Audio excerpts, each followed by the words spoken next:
Hyvää iltaa, hyvät katsojat. Tämä on Putouksen viikkokatsaus. Minä olen Krista Kosonen. Ja minä olen Aku Hirviniemi ja tämä on Putouksen viikkokatsaus. Hyvää iltaa. Tiukka säästökuuri on ajanut poliisivoimien ratsuyksiköt tiukille. Helsingin keskuspuistossa ja läheisillä virkistysalueilla partioivat poliisit ovat saaneet alleen uudet, vähäpäästöiset hybridiponit. Valtion talouden säästötoimet ovat ulottuneet myös tänne Helsinkiin, jossa poliisin partioivat yksiköt valvovat liikkujien turvallisuutta. Kookkaat ja vahvat City-ratsut on korvattu uudella kalustolla, jonka koko, suorituskyky ja päästöt ovat alhaisemmat. Ja kyytiin on helpompi nousta. Toisaalta tällä saa paremmin kontaktia ihmisiin, mitä edellisillä ratsuilla. Hybridiponien käytöstä syntyvät säästöt lienevät vuodessa satoja euroja, joten mistään pikkusummista ei ole kyse. Niin no mä toisaalta jäin kaipaan sitä kokoa ja sitä voimaa, oikeaa hevosvoimaa. Et mähän käytännössä kävelen tässä. Tähän on mun jalkojen välissä. Siis onhan tää lämmin, ei tässä sille ole sinänsä mitään on, mutta... Nähtäväksi jää, millaiseksi syntyy asukkaiden suhde näihin uusiin nelivetoihin. Ja selässä ratsastavat sentään täysikokoiset poliisit. Viialassa ollaan todellisia edelläkävijöitä. Säästötoimien ja järjestyshäiriöiden alhaisen määrän seurauksena poliisivoimissa ollaan edistyksen etujoukoissa. Helsingin ja Viialan tapaan myös muissa Suomen kunnissa on harkittu vastaavia säästötoimia. Ruotsissa jo yli 400 000 poliisia kantaa virka-aseen tilalla muovipyssyä.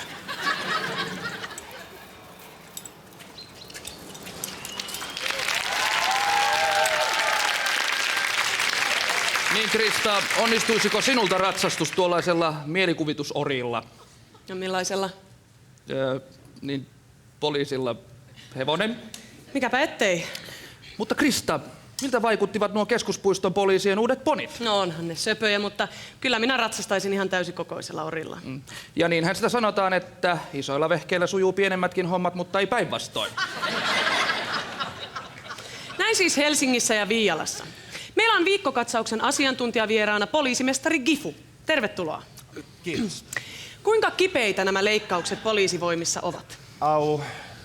Kyllä ne tuntuvat. Mitä toimia säästöt koskettavat tuntuvimmin? Au.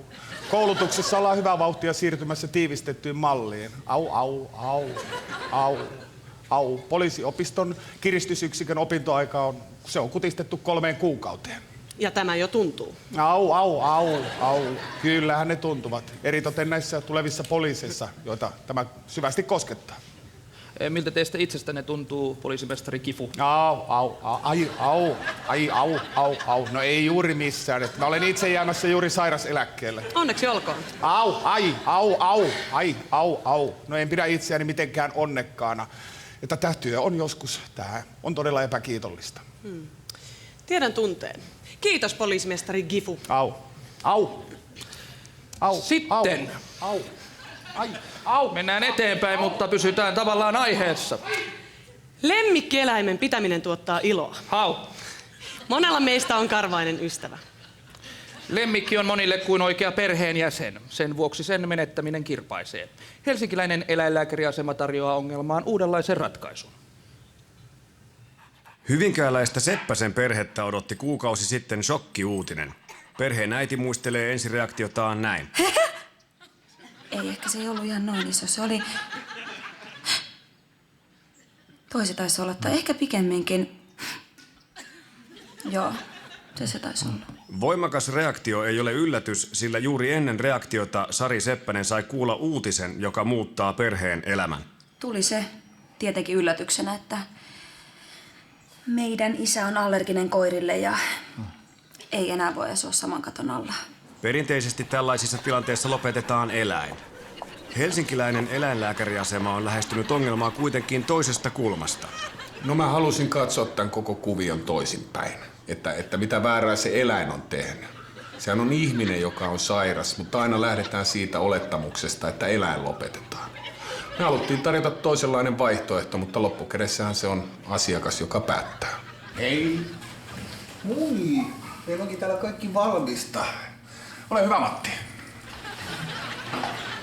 Ihmisiä lopettava eläinlääkäriasema on aiheuttanut netissä keskusteluvyöryn puolesta ja vastaan. Maahanmuuttokriittisellä Hommafoorumilla ideaa kannatetaan riippuen lopetettavien taustasta. Vauvalehden keskustelupalstalla ideaa pidetään brutaalina. Seppäsille päätös oli kuitenkin lopulta helppo ja ehdottaja oli isä itse. Kyllähän se näin on, että eihän minä voi syyttää pientä koiraa omista ongelmistani. Ehdotin sitten perheelle, että minut lopetetaan ja aika pian ne ymmärsivät, että se on paras vaihtoehto kaikille. Totta kai oli vaikea päätös. Sehän oli meille kuin perheenjäsen. Mutta kai se elämä tästä jatkuu. Ehkä me hankitaan perheeseen uusi isä ja katsotaan tulevaisuuteen. Toimenpiteen eettisyys on puhuttanut Suomessa, mutta tässäkin asiassa Suomi seuraa muun Euroopan kehitystä. Länsinaapurissamme Ruotsissa lopetetaan jo enemmän perheenisiä kuin lemmikkejä. Pelkästään alkuvuoden aikana 400 000 ruotsalaista isää on hyvästellyt perheensä. Seppäset ovat siis normaali eurooppalainen perhe, iloineen ja suruineen. Perheenjäseniä kävelee kotiin 4 sijasta 3, mutta onko 25% vähennys perheenjäsenten määrässä niin dramaattista kuin moni ajattelee? Eipä kai. Voimme siis aivan hyvin unohtaa seppäset ja suunnata kameran taivaalle.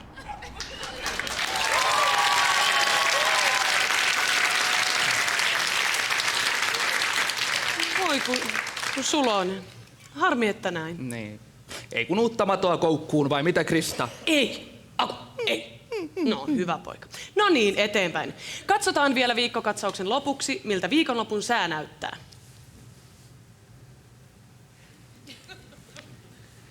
Jahas. Nyt näyttää siltä, että säätä ei ole lainkaan. Niin. Tämä outo ilmiö sai alkunsa noin 3 tuntia sitten. Meillä on vieraana meteorologi Mari Virtanen. Miten harvinaista tämä on, että säätä ei ole ollenkaan? Se on harvinaista, mutta ei mahdotonta. Mun uralla tämä on kyllä ensimmäinen kerta. Perusperiaate on kuitenkin se, että yleensä ulkona on sää. Miten tämä säättömyysilmiö sitten syntyy?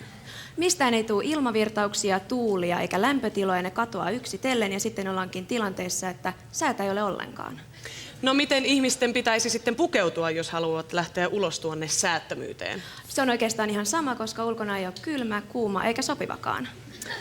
No, kuinka kauan ihminen sitten pärjää ilman säätä? Perusterve ihminen selviää kyllä ilman säätä muutaman päivän, mutta selvää, että vanhuksille tämä on raskasta. Mä veikkaan myös, että autoilijoille tämä saattaa tulla yllätyksenä ja varmasti monet häkeltyy, kun ei ole mitään mistä puhua. Kiitos haastattelusta, Mari Virtanen. Sään puuttuminen on laittanut Suomen sekaisin ennennäkemättömällä tavalla. Toimittajamme Jari Selänne on nyt Helsinki-Vantaan lentoasemalla. Miltä siellä näyttää, Jari? Jari, kuuluuko? Joo. Niin kuin viranomaiset pelkäsivät, Helsinki-Vantaan kenttä on hyvin ruuhkainen. No, tällä hetkellä täällä on hieman tilanne rauhoittunut, mutta uutta ryntäystä on odotettavissa. Ihmiset selvästi haluavat johonkin, missä on sää. Miten yhteiskuntamme on muuten pärjännyt säättömyyden kanssa? Joo. Kuulen kyllä. Jari. Kuulen kyllä. Jari. Täältä katsottuna melko huonosti, varsinkin maanteillä. Tänne tullessamme huomasimme, että sään puuttuminen oli kuin olikin yllättänyt autoilijat. Matkan varrella tänne oli paljon peltikolareita ja ojanajoja. Miten nopeasti uskot, että sää palaa? Kuulen. Jari. Kuulen kyllä. Jari, kuuluuko? Kuulen kyllä. No vastaa sitten. Mahdoton sanoa tässä vaiheessa. Viranomaiset kehottavat ihmisiä pysyttelemään sisällä siihen asti, kun meillä taas on sää. Kiitos Jari sinne lentokentälle. Me jäämme odottelemaan. Kiitos. Kiitos. Ihan... Sanoin, että kiitos. Pää kiinni. Ihan pelottavaa ajatella, että kohta työpaikoilla ei ole mitään puheenaihetta, kun ei ole säätä. Mutta onneksi sentään on vielä koti, minne suojautua. Jäähalleja ja ravintoloita. Eli mikään ei muutu. Tässä siis tämänkertainen Putouksen viikkokatsaus. Minä olen Krista Kosonen. Ja minä olen Aku Hirviniemi ja tämä oli Putouksen tämänkertainen viikkokatsaus.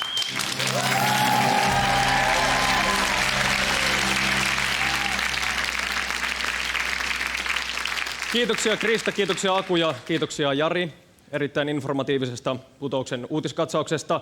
Jos joku kiinnostui pienistä hevosista, niin ottaa yhteyttä Putouksen tuottajaan. Poliisit myydään erikseen. Nyt menemme kuitenkin pienelle katkolle ja sen jälkeen huudetaan kilpaa.